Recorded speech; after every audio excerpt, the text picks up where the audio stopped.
Thank you for joining us this morning for another edition of Stump the Archivist from Washington State Archives, a division of the Office of the Secretary of State. We'll be doing a similar webinar every month, so join us for future webinars too. No two webinars will be the same. Research Archivist Tracy Rebstock is our host, and she'll be hosting all these Stump the Archivist webinars for the foreseeable future. This is primarily a Q&A session, which will start after Tracy does a little talk. Today, she's going to be talking a little bit about land records. Next month, she'll talk about a different kind of record. Like last month, she talked about naturalizations.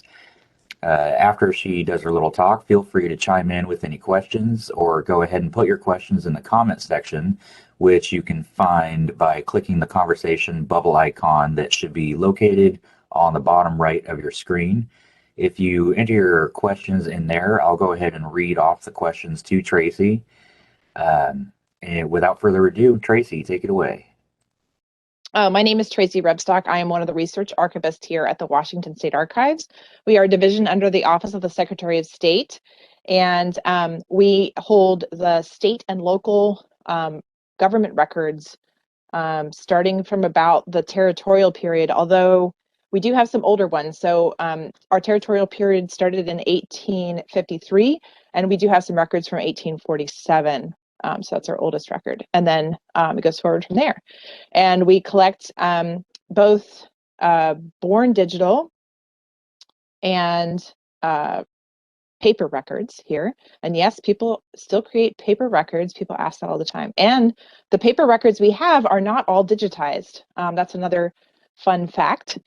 We do have a lot of things digitized, and I'll show you that on the digital archives here in a minute. But this is public trust. We're trying to make it easier for people to access the records. So we do have a 5-branch system. I'm coming to you from Olympia, Washington, but we have a branch in Bellevue, Bellingham, Ellensburg, and Cheney as well. So without further ado, I'm going to start about land research. And there's so many ways that I can do land research talking, and I could literally fill a week-long seminar with land research. But I'm going to try to disseminate like some of the basic things, really, really basic. And if there's more interest in it, maybe I will develop something more robust about land. But it is one of my favorite types of research to work with. And in fact, I had 2 researchers in the research room yesterday that I was working on with land research, and for totally different reasons. One person is just interested in the land surrounding Dewato Bay in Mason County, and the other person lives on a developed property that was developed for pilots. So it has a landing strip, and they are trying to see if the airstrip is actually part of the agreement once the city moved from being a county. Once this property moved from being a county property to a city property, there's some questions about does the landing strip still stand? A lot of the homeowners have hangars on their property. So it's very fascinating research. So it's a lot of different ways you can do it. And the other reasons why, I just wanted to pop out a few other reasons why someone might be doing land research. So it could be that you have a friendly dispute with your neighbor about an easement or right of way. It could be that you are wondering about if you have lands up against a lake or the shoreline of the ocean or the Puget Sound. You may want to know if you have tideland rights. It's possible that you're curious about the development of the land, understanding like what the land can be used for or what the current use policy is for the land. It could be that you have been, and I say this with all seriousness, it's possible that you've had something go bump in the night in the house that you own, and you're curious about who lived there, and maybe if you're experiencing some sort of haunting. We do get requests about that as well. What we don't have is a file on your house. It's very rare that we have just like, you tell me I live at 503 Boulevard, and I go, sure, here's your file. That's not usually how that works. It's usually a little bit more complicated than that. There can be some records that are about your house that you can find that are together, but a lot of times, especially if you're doing deed research or property research, you may have to go back in time and use a lot of different paper records. Thankfully, a lot of the county assessors' offices have a lot of their records available for you to start, at least online. Many of the other county auditors have a lot of their records digitized, so you can start there, and then you may have to end up in the archives looking for more paper records or things that have not been digitized. So I'm going to give an example real quick of my house. Say if I were going to do the research on my house, where I might start, and I'm going to start sharing my screen, and I'm hopeful you guys will be able to see what I'm doing. So let's start with the internet. So I live in Thurston County. So the very first thing that I would do is go to the Thurston County assessor's site, and I might do a parcel search. And if you don't know your parcel number, it's fine. This is a great way to find it. And if you do live in Thurston County and you're curious about, well, this is an example of all the records we may have for Thurston County. Now, I will say that there are 39 counties and 39 almost different places where you can find different types of records depending on the county. Everything is very similar. And then if you want to take this out of the state of Washington and into other states, there would be similarly created records in other states as well. They just may not have all of them. It just may be part of them, but they all create a similar type record. They may be called different things, but hopefully this will help. So if I were going to do a parcel search, and let's say I don't know my parcel number, I can actually just type in my address, which hopefully nobody's going to come and stalk me at this point, but here we are. It's public record, so here we go.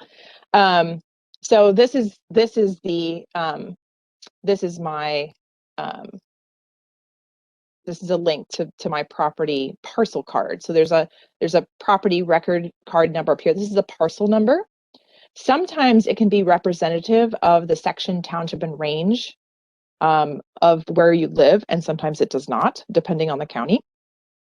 And then this may give you some information about the property.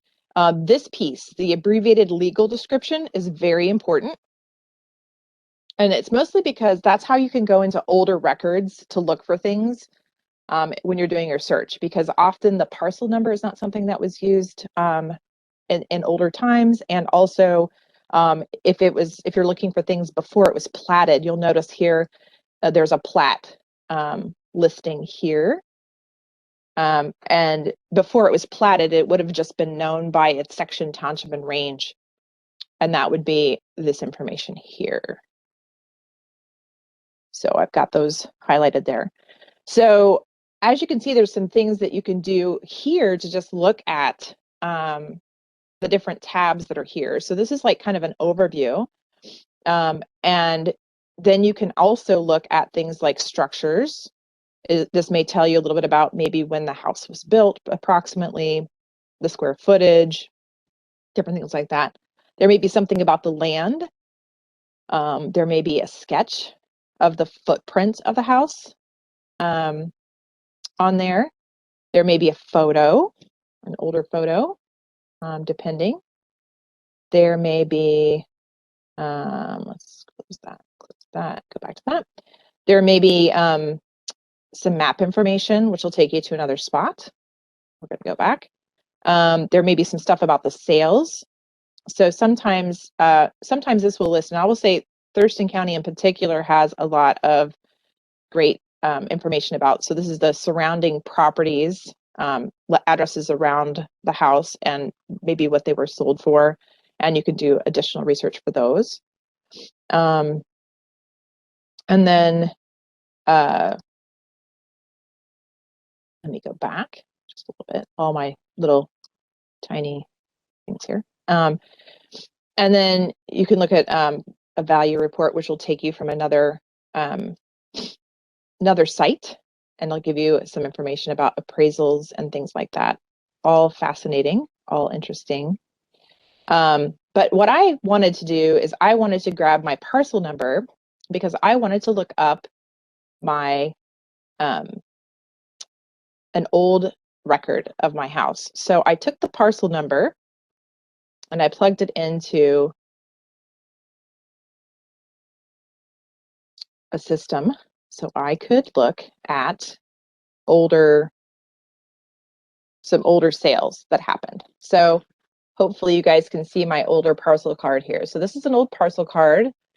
These are often known as building cards. They're known as field book cards. They're known as property record cards. They're known as parcel property cards, parcel identification cards. There's so many different ways that they go, but typically this record is created often by the assessor's office. They usually send out an assessor who goes out and assesses the value of the property and makes some notes. Can often take a photograph. These started roughly in about 1936 for Thurston County. And this was part of the Works Progress Administration. They send people out. This gave people a job during the Depression, and they could go out, take a picture of the house. They would put it with the assessment of the property. Usually the house photograph didn't change unless the property changed significantly. So sometimes you'll see multiple pictures of the house over time, depending on the record. But for a long time, this was considered a transitory record. So basically they wrote over it, glued over it, pasted things over it, but it's got a lot of great value. So up here in the top part of the card, it actually shows ownership, and it actually lists some sales price numbers from way back. It gives you a volume and page number, so if you wanted to look up the deeds from that time, and that can be really helpful, especially if you want to go forward or backward in time to find out the ownership over time. Yes, you can hire someone to do that research for you, but a lot of these records are available either online or through the archives so that you can do the research yourself, and somebody work with a researcher. We don't normally do property research for someone, but if you needed, let's say I needed this deed here, the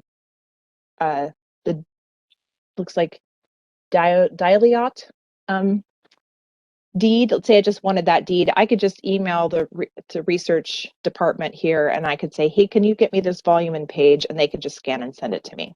And that would be easy. You'll notice that when I search for, I don't know if you noticed this or not, but when I search for my my record, I put in my address as 609 Boulevard.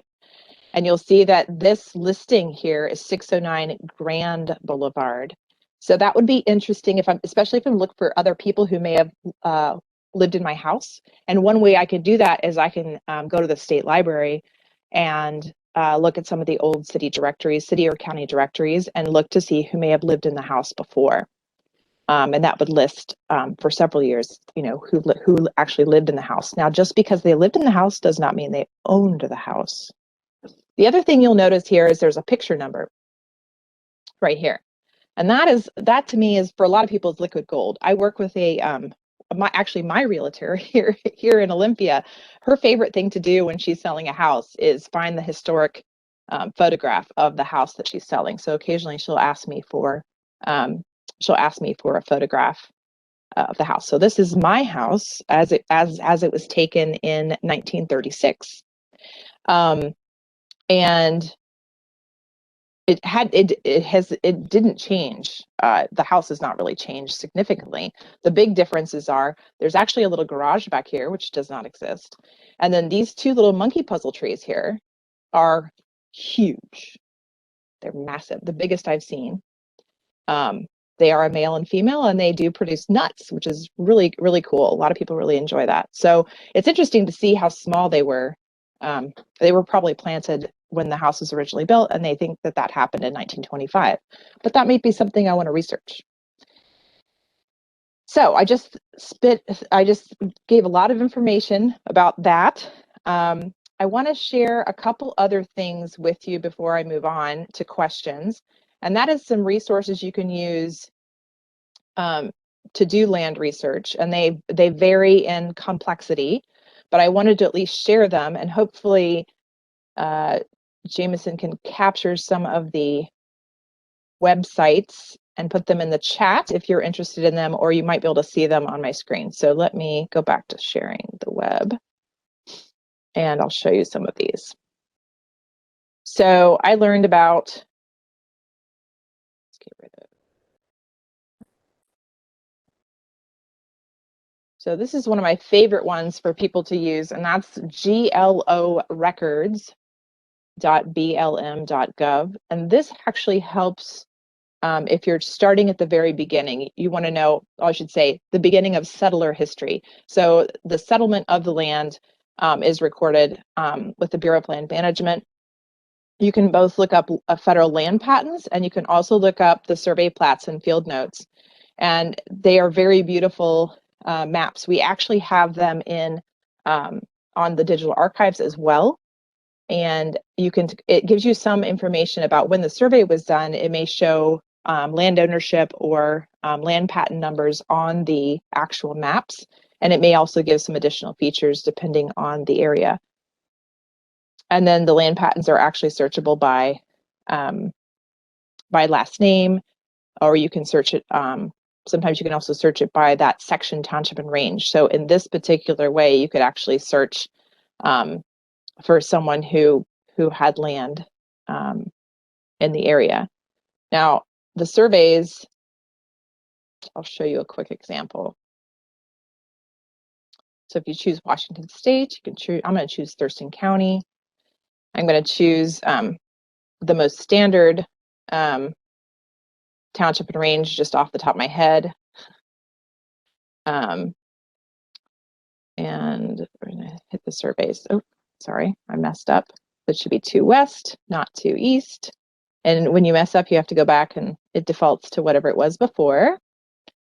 So I'll do this. I don't want to do patents. I want to do surveys. Okay, let's do west. All right. So this is the original land survey from 1854. And you can look at the image itself. And I can zoom in on this. And I can move it around. Notice there's bodies of water which are in color. You can move it side to side and look around. And you can see, essentially, if you're from Olympia, you can see where Olympia was tucked in at the time of this land survey. And then you will also see some drawings of names. There's a D.R. Bigelow, which is a popular name in this area. But you'll see some different things. It also talks a little bit about the type of land, and so like marshy areas, it kind of gives some texture as well. So that's one really good resource to start with. The other one I'm going to show is the Washington Geospatial Open Data Portal, which I have not used a lot, but this is a great new resource where you can kind of look up different types of mapping, and that might be helpful for boundaries. There's the geology, environment, that sort of thing. And then this one, which is also from the Bureau of Land Management, is really helpful because for 2 reasons. One, if you're looking for specific surveys over time, this actually has a timeline of those surveys that you can check, as well as the surveys we just talked about before. And it has some great tools, specifically a land description diagram, which I found extremely helpful. So if you're new to land research, you're not entirely sure what all these different measurements mean or how they break up things, this is a great tool to use while you're doing your land research. And it does a great job of defining and showing what things look like. So if we're looking for a section within a township and range, this kind of breaks it down into possibly, and if you see those long-handed property descriptions, this kind of helps define what that means. So I just threw a lot of information at you, and I'm gonna stop this and go to your questions. Jameson, what do we have? All right, you ready for your first question? Yes. Go. The first question is from Linda. She asks, was it common not to issue death certificates for newborns or stillbirths in the 1950s? I'm working on transcribing a local mortuary's records from 1914 to 95. That's a good question, and I just happen to know information about that because it's something I'm working on. So, so the fetal deaths are considered. So even though it's both a early on, both a birth and a death record were issued at the time of a fetal death. And they are considered a birth record. So at least for the state of Washington, they do not release them until 100 years after the event happened. And by the 1950s, they were just issuing a certificate of stillbirth. Yeah. That's what it was called, I think, at that time. I think they switched that over in about 1945. But before that time, they were issuing both a birth certificate and a death certificate, and then they modernized the certificate they were handing out. But those do not release. In fact, we're getting ready to release 1919 to 1921 in Describe for indexing, and we're still working out some details. Jameson, myself, and a few others on giving directions, because it's confusing, because it is a 2-page record that just needs the first page indexed. But that's a really good question. Thank you. Next question.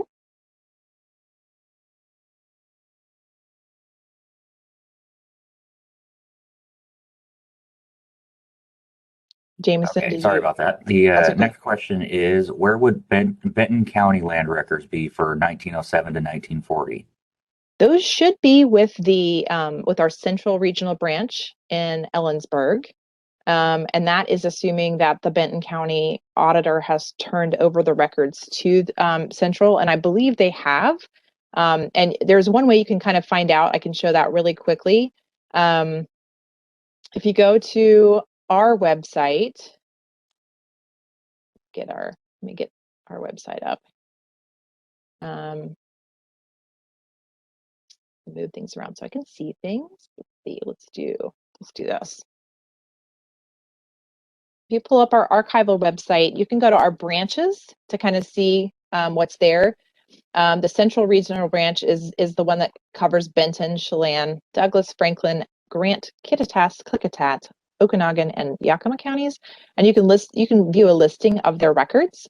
And let's just take a look and see what they have for Benton. Be under the auditor, and it looks like they've got. They do have their deeds, which is good. Let's see what the deeds are. The deeds are from 1905 to 1962. And then they do have the general indexes as well. Some of the general indexes have been digitized and are available on Family Search. Family Search is free, but it offers you have to have a login for it. And you can actually, they're not indexed, but you can actually page through the general indexing for many of the Washington counties. So I'll just say that that's a way to do it if you didn't want to go in to Ellensburg. All right. I saw a hand up. Is there another one before I call on Elsie?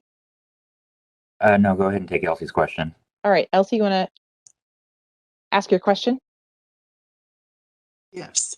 I noticed on the Thurston County land record on the first page, it listed the property owner and the taxpayer. What is the difference between the two? That's a good question. Sometimes the property owner is different than the taxpayer, and that can be for a variety of reasons. Sometimes it can be because somebody is leasing or mortgaging the land before they actually have the ownership. And sometimes it can be a family, like sometimes it happens a lot when someone in the family has died, but they haven't actually transferred the deed over to a live family member, and so then that family member continues to pay the taxes so that it's fine, but then they still need to work on the paperwork to get it switched over. Good question. Would it also be true if you had a mortgage? Yes. Yeah, mortgage or a lien on the property. Yeah. Okay. So it could be like a landowning company or a development company owns the property, but then a person could be paying the taxes on the property. Good question. Thank you, Elsie. Sarah, want to ask your question? Yeah. Hi. Thank you so much for doing this today. I am with the Renton History Museum, and I am researching the kind of the first group of white landowners who landed here. And I had already seen the BLM website that you showed. That was awesome. But in at least one case, I know that the original first landowner is not listed on that website. And so I'm trying, the second guy is, but I'm trying to track down, like, is there anything even before that that we can access? You can check with the federal government to see if they have any additional. So the thing is, it's tricky because people could have come and been on the land without actually having any sort of record that they were there. Mm-hmm. Right? They could have just, I mean, because of the different land acts, it took a while for the land to become officially yours, right? By record.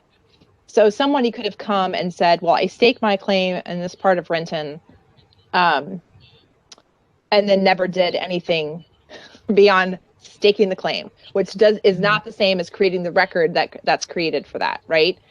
And then depending on what's around, so one place you might want to check is the Oregon State Archives, because they may have some stuff, because we were an Oregon territory before we were Washington territory.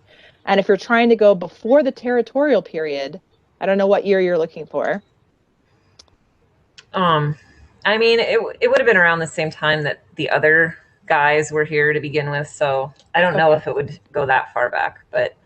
And then the other piece of it is, so keep in mind, there were lots of other settlers. I mean, they weren't white settlers. They were just a lot of white presence here because there was the Hudson's Bay Company and the trading and that sort of thing. And they may have been here, but didn't actually like create their presence in a legal way that we can trace. Yeah. Okay. My second question is there a way, are the original land donation claim documents kept somewhere? Yes. So they are, so if on that BLM website, you can actually order land patents through the federal government.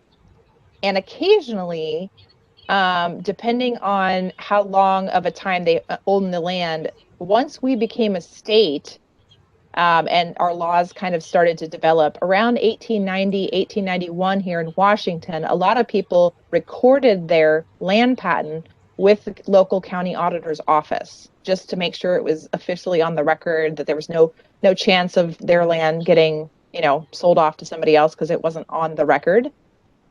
And so sometimes you can find those land patents in the county auditor's records as well in that time frame. And you'll see that the patent itself may have an earlier date, but the recording date is when it was recorded with the auditor. And so that's why it's around 1890, 1891, depending. Sometimes they'll have some earlier stuff. Awesome. Thank you so much. You're welcome. Any other questions?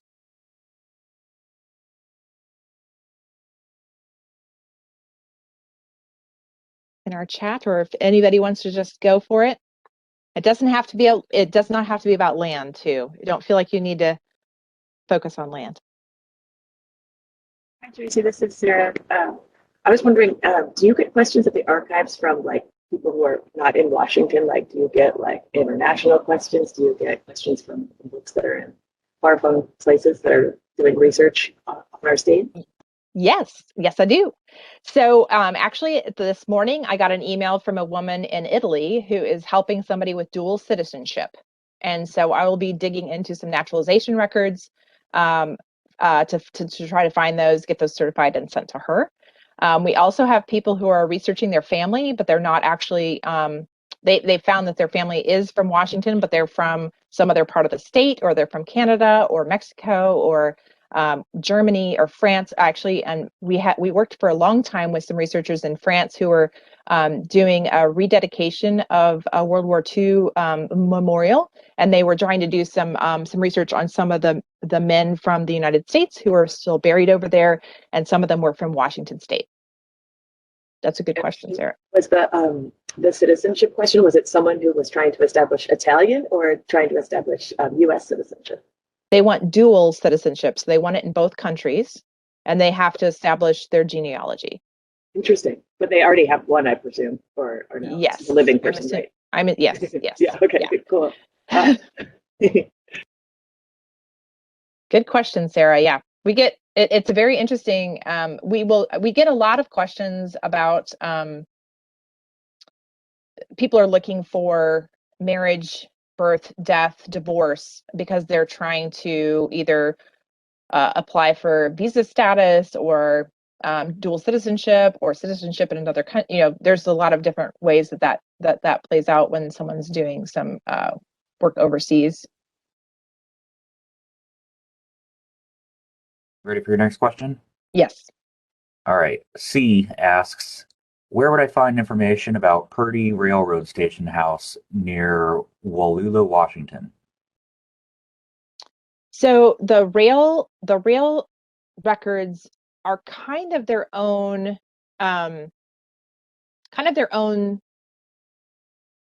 thing.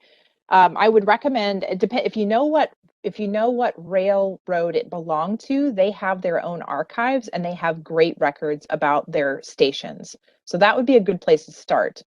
The way that it may intersect with the state of Washington is if it was still active, the Department of Revenue has a series of railroad records that includes all the track that was laid by railroad. So if you know the railroad company, we may be able to find the blueprints for that train station in that record, but we would need to know, like, was it Great Northern? Was it Milwaukee? Was it that sort of thing? And then I will plug there's a Pacific Northwest Railroad archive that's really robust in Burien, Washington. And let me see if I can pull up their website real quick and share that with you.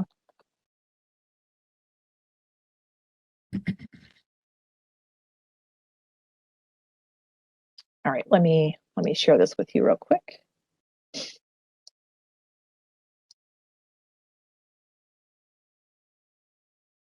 So this is the Pacific Northwest Railroad Archive. They've got some amazing resources there, and they're really friendly and helpful. And they also know a lot about other resources beyond their own collections. So I would recommend them. And it's pnrarchive.org. Or Jameson, if you just want to put Pacific Northwest Railroad Archive, that should come up in Google pretty easily.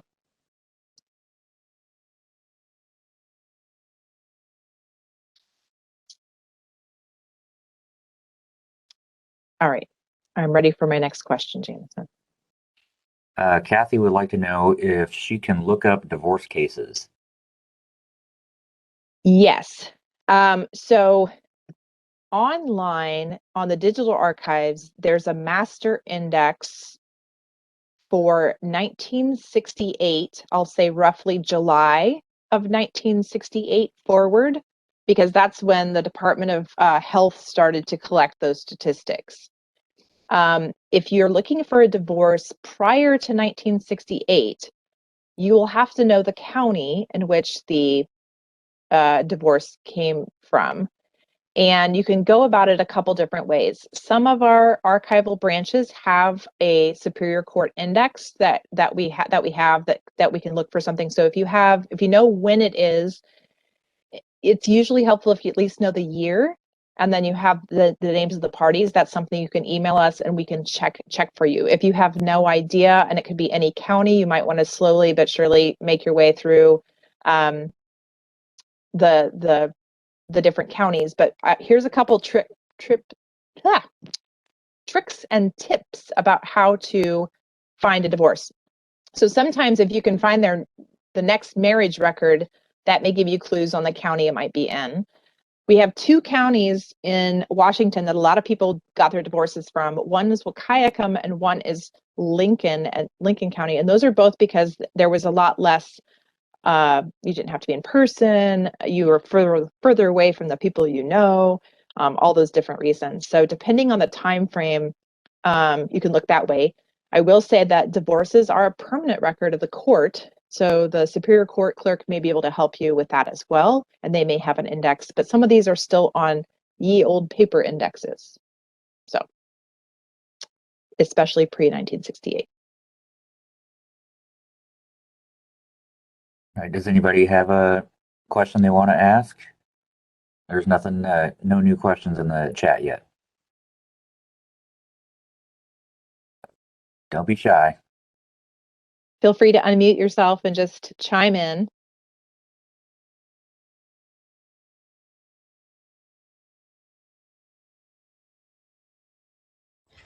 Do you have any exciting collections that are getting digitized that are about to be available? That's a good question. We are working on, like I said, we are working on releasing the fetal death records to get those indexed on Scribe. I am actually currently working on the Centralia tragedy records, which is a series of records, including with the IWW. I'm working on indexing those right now. Those have already been digitized. I'm just working on the indexing, and we're hoping to put that up in collection highlights. We also have someone working on the Everett tragedy as well, and we're going to try to get those up in collection highlights. And then feel like they've been working on our, I don't know how exciting people will find this, but they have been working on our state penitentiary, the mugshots, and then we've been working on possibly another set of scrapbooks. So we have the Daniel Evans scrapbooks up on the digital archives right now, and there's been talk about putting up Secretary of State Ralph Monroe's, because he's got some really great topics within his scrapbooks as well. So, and we're always adding new things in, for sure. Kathy had a follow-up question on the divorce cases. She wants to know if we can look at the documents surrounding the divorce or just the index type info. Oh, you can totally look at the, you can totally look at if we have the whole file, you can totally look at the file, unless for some reason there's a restriction on it, which there's not that many of those on divorce records. And I will say, divorce records are fascinating for me, especially the older ones. I've come across quite a few of them over the years that are just really fascinating, that have opened up a whole new realm of things that I just didn't even know about. I used to think, well, divorce didn't really happen, in ye old times, and women never got custody of the kids or property, and all those things are not necessarily true. And maybe it's just me and the researchers that I've been helping, but a lot of times it ended up that this one case, the man actually, the groom, the husband had filed 3 times with the county, and the judge had denied his claim. And then the woman decided to file for divorce and asked for the property and the children, and the judge granted her all of the above, which was really interesting. So, and that was in 1901. So, really fascinating. Bonnie, do you have a question? Hello. You were helping me with my missing grandfather a while back. Okay. The story was in the beginning that he fell into the Columbia River between Oregon and Washington. Okay. And died. But then my dad found out he really just started another family somewhere. Interesting. Yeah. So I haven't been able to find him yet. But at one point, my grandmother applied for his Social Security benefits. So would that mean that she must have had him declared dead, or would she be able to do that anyway? Or do you have any ideas where I could go from here? Were you able to get that application from the federal government? No, I just saw the application on Ancestry somewhere. On Ancestry, because Yeah. you may want to see if you can get a hold. It may just be the application, but you may see if there was a file along with that. So you might want to apply for that to see if you can get that, because that may have some additional information in it. If the spouse believed another spouse to be deceased, they could apply for those benefits. But if there was something that was done to maybe, research to make sure that the person was truly deceased, I don't know exactly what they would have done before the time of, being able to truly verify that, because we have a whole mass of people in the state of Washington who, decided to change their name and then went on with a totally different life with a totally different name. And I can tell that by a lot of our criminal records, because they have like 10 different aliases, and they are not at all like variations of the same name. They're sometimes completely different names. And the only reason why they linked them together is because enough people talk to each other about the description of the person, et cetera, et cetera. So that can be really tricky to try to find somebody, especially if they don't want to be found. That's the thing. The key is to try to find some tendril of, like, did they keep some part of their name? Can you find somebody who has a similar birth date, similar parentage, from the same area? But it can be tricky to actually truly prove that they are the same person, unless there's some way that there's a cross reference between the two names, like an alias. Oh, okay. Okay. Thank you. All right. Sometimes that comes up in a court record, like if a woman is suing for her because the husband's abandoned the family. If she's suing the husband, she may say he's known by this name and this name. If she knew that, if she didn't, then it would be hard to find. Okay. Yes, I've spent probably 40 hours on it so far. It is hard to find. Don't give up, because my aunt had this rascal Roscoe that in our family that she could not find to save her life. And it took her 5 years, but she finally found him in Oklahoma. And she was like, I don't even know how he ended up there. But yeah, that's where he ended up. So, okay. Tenacious. Yes. All right. Thank you. Sarah Sampson, do you have a question? Yes, thank you for saying penitentiary. It reminded me of a mystery we've been dealing with for a long time. There was a little girl that was murdered in our town in 1906, and they never did end up charging anybody with it, although they thought it was a man who ended up being committed to Eastern State Hospital in 1907 for another assault. Are there 1907 court records anywhere? Yes. Yeah, there should be. So do you know if, so were they tried in King County or were they tried elsewhere? I assume Pierce County. Pierce County. So you can check to see our Bellevue branch, the Puget Sound Regional Branch that's in Bellevue, that archives, check in with them to see what they have for that time frame. They could have a Superior Court index. They could have the actual case files. And you could see if you can find that case file to see what they say in the court proceedings, because they could have, sometimes in the court proceedings, they'll either the defendant will say that they did more than one thing, or there'll be someone will say that they think that he did something as well. And Jameson just put the Puget Sound Regional Branch information in the chat. So yeah, I'm very friendly with them. Thank you. Okay, perfect. Yes, they'll love getting the question. Jane, you have a question? Making mining claims. I did go to Wenatchee years ago and looked up some of them. Unfortunately, he usually used his initials, C.M. Johnson, and which makes it hard to make sure that it's the actual person. Yes. Would I be able to access the mining claims in Chelan online now? Do I still have to go up to the county? Double check. You may want to check in with the county and see what they have for mining claims, and if they're available digitally, or if you'll have to go and look at them. And I also don't know if they've transferred those to our Central Regional Branch in Ellensburg or not. You could check in with Bridget and see. I'll have Jameson put the Central Regional Branch contact in there. I will say the mining claims, depending on when they were often a federal record, and they would work with the county if the land itself around the mine.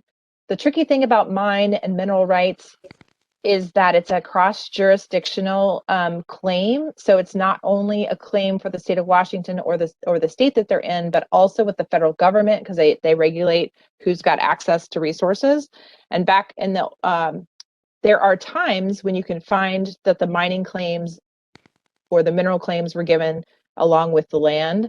Sometimes it's someone separately holds those rights. So the family was involved with the Holden mine. So there's a lot there, I suppose. There Also, is. Yeah. CM stands for Claude Melnott.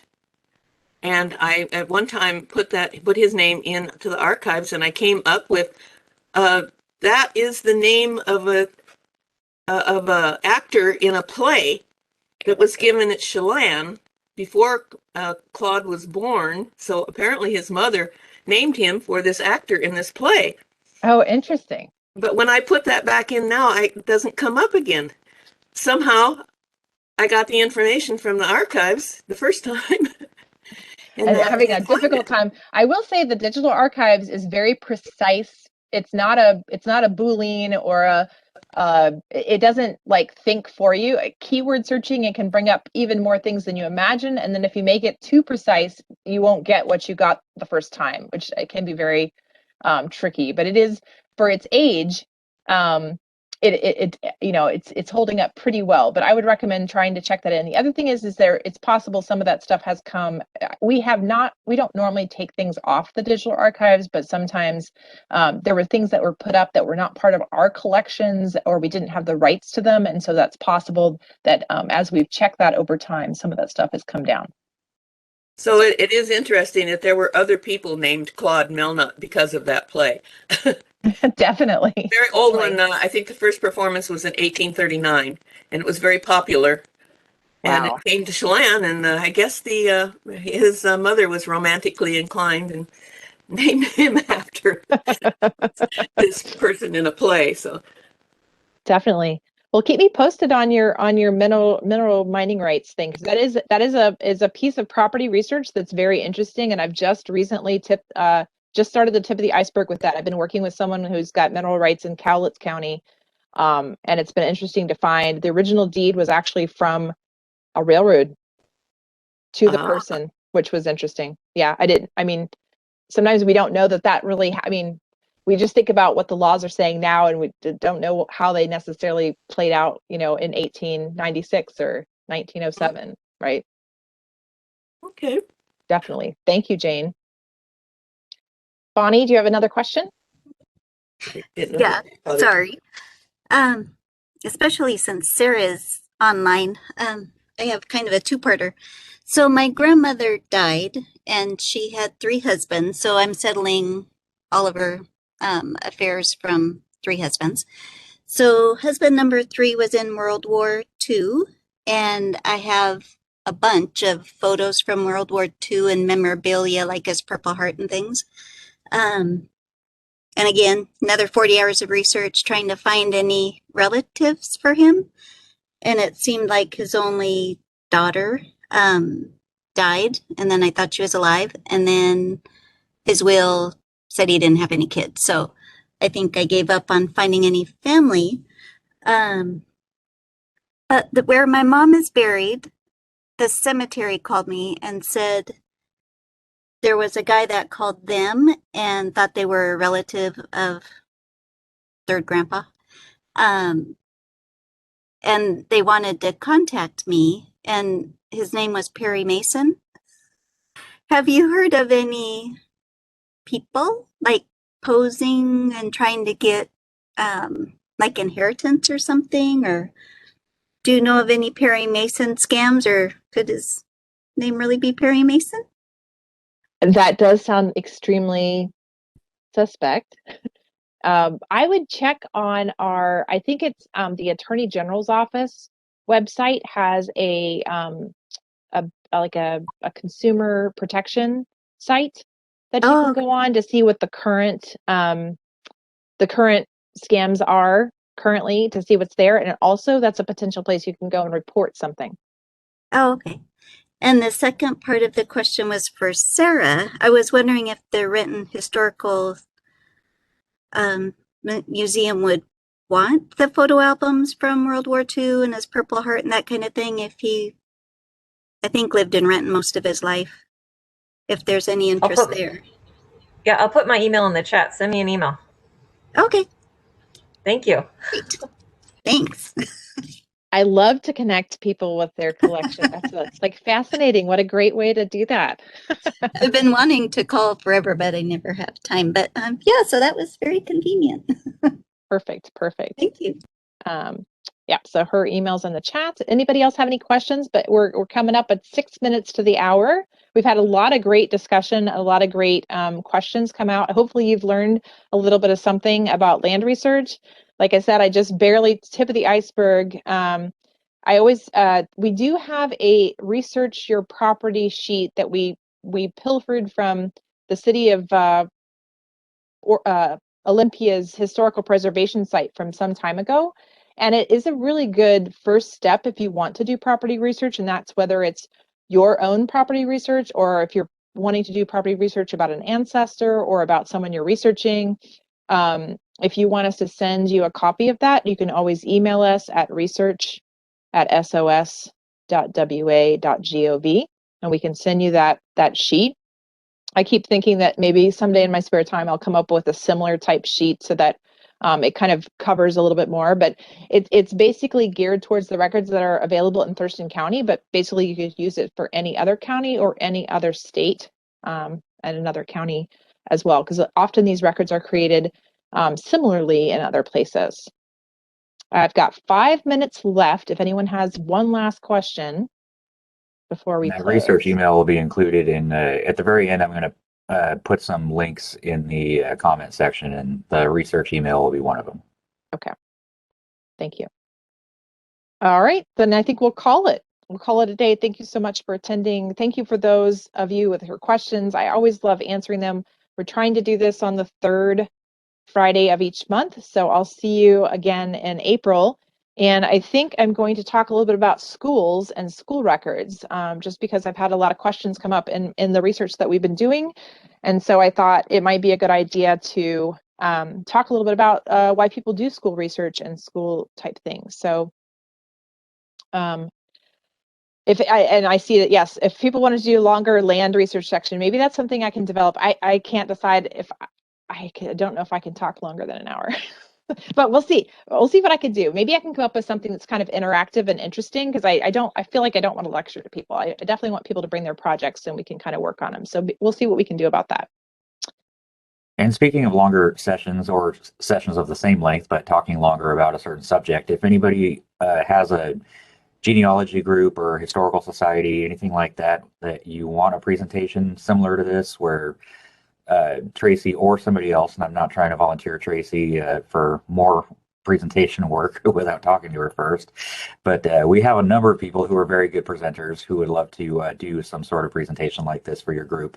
So if you are interested in something like that, I'm going to put my email address in the comment section. You can go ahead and contact me. Other than that, thank you everybody for joining us today. It was a great session. Time really flew by on us.